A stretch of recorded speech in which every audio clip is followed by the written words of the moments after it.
Mi mamá me dijo, solo queremos una Navidad tranquila. Hagámosla sin niños. Lo respeté hasta que vi un vídeo. Los hijastros de mi prima, el hijo pequeño de la compañera de piso de mi hermana, e incluso su perro, todos abriendo regalos. Saqué una foto del certificado enmarcado de un crucero totalmente pagado. Se la envié a mi papá, de volver al remitente. 2 horas después, llamó a mi puerta, sin aliento. Le abrí y le grité esto. La rabia me golpeó tan rápido que sentí que se me nublaba la vista. Recuerdo estar allí parada, congelada, sosteniendo el teléfono en una mano y mirando la pantalla como si me hubiera abofeteado personalmente. Todos los años de ser dejada de lado, minimizada, de que me dijeran que no me tomara las cosas de forma personal. Todo estalló en ese instante. 2 semanas antes, mi mamá me había llamado. Dijo que estaban organizando algo sencillo y tranquilo para su 30º aniversario. Solo una pequeña reunión para adultos. Solo queremos una celebración tranquila, dijo ella. Hagámosla sin niños. Sin niños, esa fue la palabra que usó. Como si mis 3 hijos, de 10, 7 y 4 años, fueran pequeñas cargas caóticas en lugar de los nietos que siempre fingían amar. No discutí. Debería haberlo hecho, pero he hecho el papel de la hija buena durante demasiado tiempo. Les dije a mis hijos que la abuela y el abuelo solo necesitaban una noche tranquila este año. Haremos algo juntos con ellos más tarde. Se lo creyeron. Siempre se lo creen. Y entonces, el vídeo. Mi prima Elise, la reina de las redes sociales, lo había publicado por accidente. Una toma panorámica completa de la fiesta, copas de champán en mano, mis padres sonriendo con atuendos coordinados. La casa estaba decorada como un salón de bodas, un pastel de 5 pisos, una banda de jazz en vivo, arcos de globos y niños por todas partes. Los nuevos hijastros de Elise se perseguían alrededor de la mesa de regalos. El hijo pequeño de la antigua compañera de piso de la universidad de mi hermana estaba literalmente sentado en el regazo de mi mamá mientras ella le ayudaba a abrir un regalo. Había otros niños también, algunos que ni siquiera reconocí. Y allí, a los pies de la mesa del pastel, estaba el perro de mi mamá, llevando un sombrero de fiesta plateado. Ni siquiera sé qué parte de mí se rompió primero. La mentira de que era, sin niños, o el hecho de que mis hijos ni siquiera merecían una mención de cortesía mientras el niño de otra persona tenía privilegios en el regazo. Pero entonces lo vi. El certificado enmarcado, en el centro del escenario. Crucero de 7 noches con Royal Caribbean, pagado en su totalidad. Esa fue la grieta final. En abril, mi papá me había llamado diciendo que las reparaciones del techo se habían comido sus ahorros. El viaje de aniversario de sus sueños estaba en riesgo. Le envié $6.000 a la mañana siguiente. Ni siquiera hice preguntas. Simplemente lo hice porque eso es lo que siempre esperaban de mí. La hija responsable, la que ayuda, la callada. Hice una captura de pantalla de ese maldito certificado y se la envié a mi papá con una sola línea. Devolver al remitente. 2 horas después, llamaron fuertemente a mi puerta principal. Cuando abrí, allí estaba él. Mi papá, sin aliento, con la cara roja, claramente sin esperar que yo dijera nada en voz alta, pero no dudé. Lo miré directamente a los ojos y grité. Entonces, era lo suficientemente común para los hijastros de Elise, un niño cualquiera y tu perro, pero no para tus propios nietos. Se quedó allí, inquieto, como si no supiera si gritar o suplicar. No lo invité a pasar. Él dio un paso adelante de todos modos. Estás siendo dramática, dijo. Esa fue su frase de apertura. No una disculpa, no un, déjame explicarte, solo una acusación. No respondí. Me di la vuelta, caminé hacia la cocina y dejé que el silencio se alargara lo suficiente como para que me siguiera. ¿Lo hizo? Siempre tiene que ser él quien hable. Intentó darle la vuelta. Dijo que no planeaban tener niños allí, pero que la gente simplemente apareció con ellos. Dijo que ni siquiera se suponía que los hijastros de mi prima vinieran. Que todo sucedió en el último minuto. Aparentemente, mi mamá no había querido herir mis sentimientos, así que no dijo nada. De hecho, me reí de eso, como si mentir y excluirnos de alguna manera doliera menos. Luego vino la verdadera razón de su visita. No te referías a ese mensaje, ¿verdad? Sobre el dinero. No respondí de inmediato. Observé su rostro con atención, y en ese segundo, lo vi claramente, el miedo no a perderme a mí o la relación con sus nietos, sino a perder el control, a perder el acceso. Le dije que quería el dinero de vuelta. Todo. Los $6.000 para el crucero, los 1.200 del año pasado para el trabajo dental de emergencia de mamá. Los 800 de cuando no pudieron cubrir el deducible del seguro. Tenía recibos. Se quedó en silencio. Luego tuvo la audacia de decir, eso es familia. Nos ayudamos mutuamente. Le pregunté qué parte de eso incluía mentirme y excluir a mis hijos de una celebración mientras el niño de otra persona comía pastel en el regazo de mi mamá. No respondió, simplemente se fue. Pasaron unos días. Ninguna disculpa, ningún cheque, ningún mensaje, nada. Luego recibí un mensaje de mi mamá. Corto y tajante. Hemos hecho todo por ti. Tienes suerte de que te hayamos dejado estar cerca tanto tiempo. ¿Crees que tus hijos son especiales? Ese fue el cambio final para mí. Empecé a revisar mis cuentas. Mis padres estaban en algunas de ellas, cosas que había abierto para ellos durante sus malos momentos. Comencé el proceso de eliminarlos. Acceso bancario, contactos de emergencia, todo, incluso su plan de telefonía móvil, que había estado pagando desde 2019. Se acabó. 3 días después, mi mamá llamó desde un número nuevo. Dejó un mensaje de voz sobre lo desagradecida que era y cómo este comportamiento arruinaría a la familia. Ahí fue cuando comenzó la campaña de culpa. Y usaron lo único que pensaban que todavía me importaba, mis hijos. Le pidieron a mi hermana que trajera algunos regalos que se habían olvidado de dar a mis hijos. Apareció sin previo aviso con 2 bolsas, regalos baratos y comprados a toda prisa, pero el punto no eran las cosas, era el mensaje. Todavía queremos a los niños. No los castigues por tu drama. No la dejé entrar y no acepté los regalos. Esa noche, me senté y escribí todo. Cada dólar que les había dado. Cada sacrificio que había hecho para ayudarlos. Cada momento en que los había elegido a ellos por encima de mi propia paz. Envié la lista a mi tía y mi tío, el hermano de mi papá y su esposa. Siempre habían sido los tranquilos en segundo plano, nunca realmente involucrados en el drama. No esperaba una respuesta, pero recibí una al día siguiente. Hablemos. Hemos visto más de lo que crees. Cuando vi el mensaje de mi tío, tuve que leerlo 2 veces. Hablemos. Hemos visto más de lo que crees. Viniendo de él, eso no era algo casual. Mi tío Rey siempre había sido el educado, el que no se metía. Nunca tomaba partido, nunca avivaba el fuego, pero ese mensaje, se sintió como si el suelo se moviera. Nos reunimos en un pequeño restaurante a 2 pueblos de distancia. Trajo a mi tía Karen, quien generalmente se mantenía en silencio en los asuntos familiares. Ese día, no lo hizo. No perdieron el tiempo. Karen sacó un pequeño cuaderno. Dijo, hemos estado llevando la cuenta. Simplemente no sabíamos si estabas lista. Resulta que habían visto mucho a lo largo de los años. Mis padres pidiéndome dinero prestado a puerta cerrada, y luego diciéndoles a todos que eran ellos los que me ayudaban a mí. Habían oído a mi mamá alardear sobre el crucero en el club de bridge semanas antes de la fiesta, diciendo, gracias a Dios que Elizabeth sirvió para algo. Pero lo que más me dolió fue escuchar que mis padres siempre me habían presentado como la inestable de la familia. Karen me dijo palabra por palabra lo que mi mamá había dicho una vez, los hijos de Elizabeth son dulces, pero son demasiado. Ella tiene dificultades. Es mejor que le demos espacio. Espacio. Así lo llamaban ahora. Entonces mi tío me miró directamente a los ojos y preguntó, ¿quieres tu dinero de vuelta? Parpadeé. Lo decía en serio. Le dije que sí.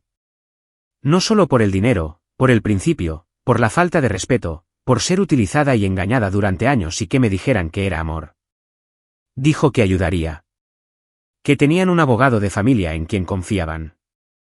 Él cubriría el anticipo.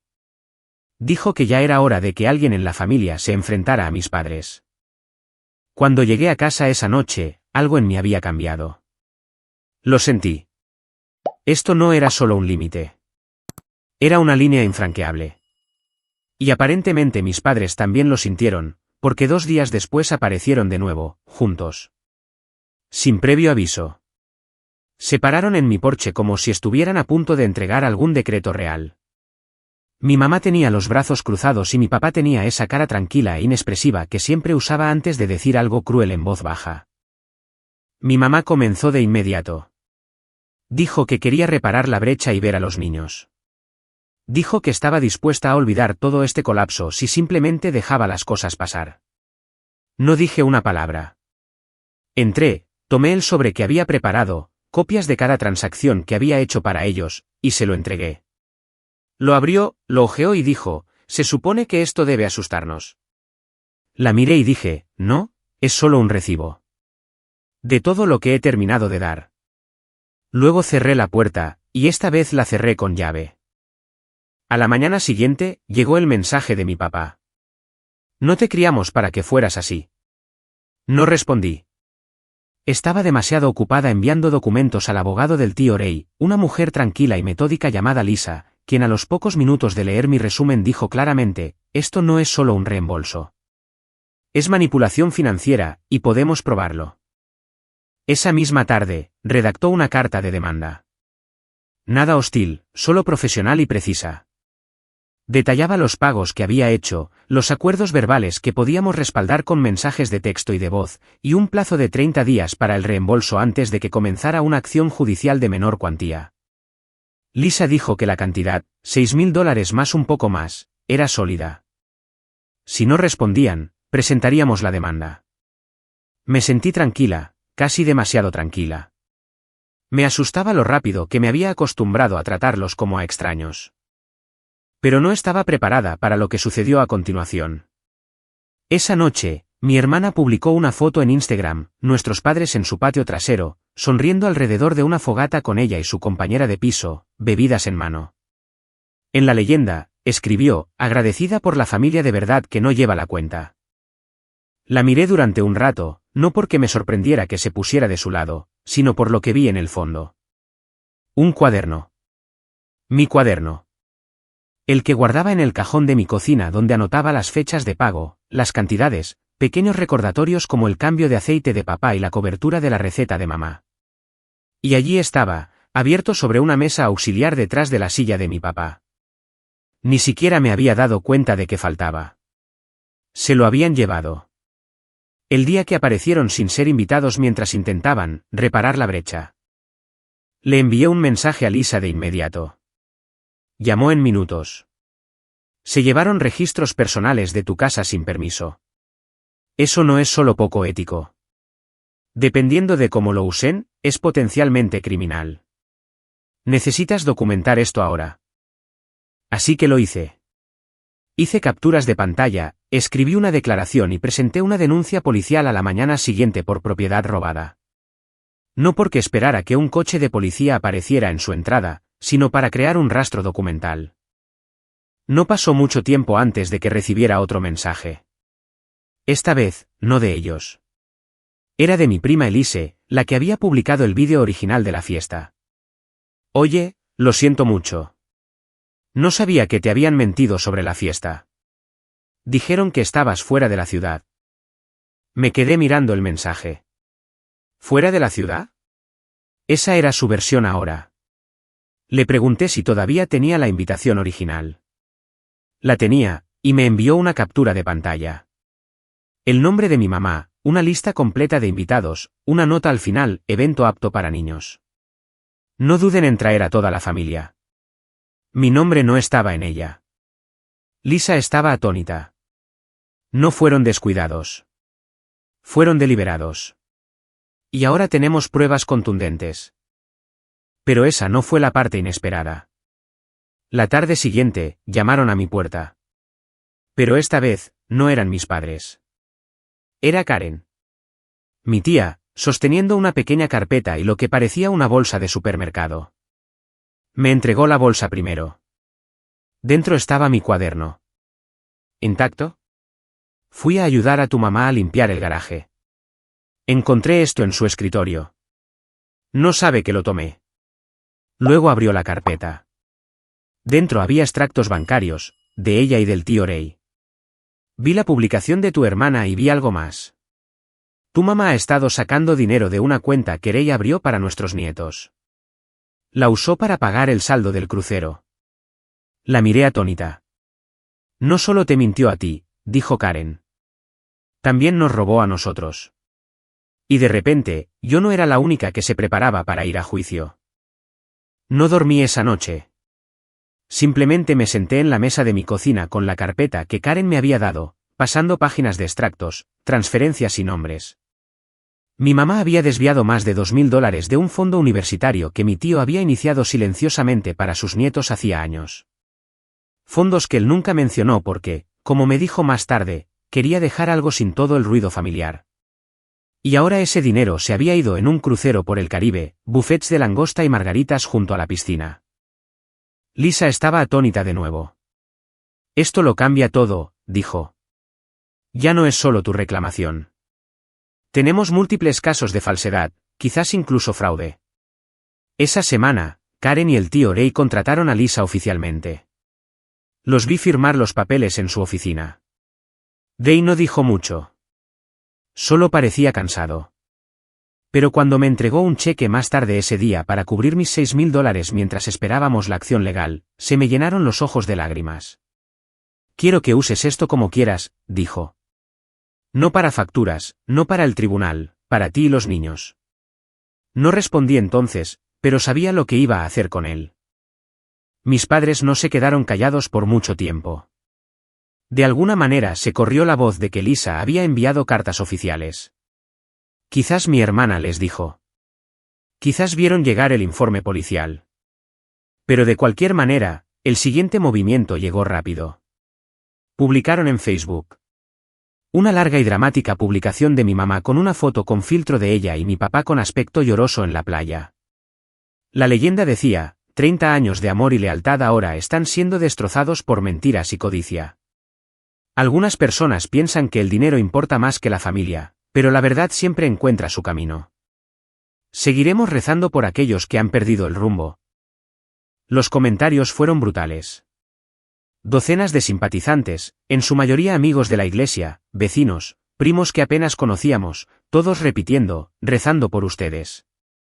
Manténganse fuertes. La familia es lo primero. Me habría destrozado hace un año, pero no. Simplemente hice una captura de pantalla y se la envié a Lisa. Luego, al día siguiente, mi hermana apareció de nuevo. Esta vez con nuestra mamá en el coche, aparcado al final de la calle, claramente visible, pero fingiendo no mirar. Mi hermana me entregó una carta escrita a mano. No la abrí. En serio, estás destrozando a toda la familia por unos pocos miles. Le dije que ya no discutiría nada fuera de los canales legales. Fue entonces cuando lo dijo. Están pensando en demandarte por difamación, por angustia emocional. La miré por un segundo, luego dije con calma, que lo hagan. Y lo decía en serio, porque esto es lo que sabía. Cuanto más presionaban, más se exponían. Lisa ya lo había reunido todo. La invitación, el cuaderno, los registros bancarios, el mensaje de voz, la narrativa falsa, los testigos, todo. Mis padres pensaban que estaban jugando al ajedrez, pero yo había dejado de jugar. Y ese fin de semana, hice algo que no había hecho en años. Reservé unas vacaciones, solo para mí y los niños, un lugar en la costa con una cabaña de alquiler y cero cobertura de móvil. No iba a publicar sobre ello. No se lo iba a decir a nadie. Pero cuando vi el correo electrónico de confirmación, el que decía, pagado en su totalidad, finalmente solté un suspiro que no me había dado cuenta de que estaba conteniendo, y sonreí. La primera mañana en la cabaña, me desperté con la luz del sol entrando por las ventanas y el sonido de mi hijo menor susurrando, «Mamá, hay ciervos afuera». Sin notificaciones, sin correos electrónicos, sin drama, solo una taza de café, el olor a pino y mis hijos jugando a un juego de mesa en el suelo como si fuera 1998. Fue la primera vez en años que sentí paz sin culpa. Pasamos esos 7 días nadando en el lago, asando malvaviscos y durmiéndonos con el sonido de los grillos en lugar de los teléfonos zumbando. No revisé Facebook. No abrí mensajes de texto. Apagué todas las alertas. No le debía nada a nadie. Una tarde, estábamos sentados alrededor de la fogata y mi hijo mayor preguntó, ¿la abuela y el abuelo siguen enfadados? Lo miré y simplemente dije, no lo sé. Y ya no es nuestro problema, chicos. No lo era. Esa era la diferencia ahora. Cuando llegamos a casa, encontré una carta certificada en mi buzón de su abogado. Excepto que no era lo que esperaba. Era un breve aviso oficial que indicaba que no tenían intención de seguir adelante con acciones legales.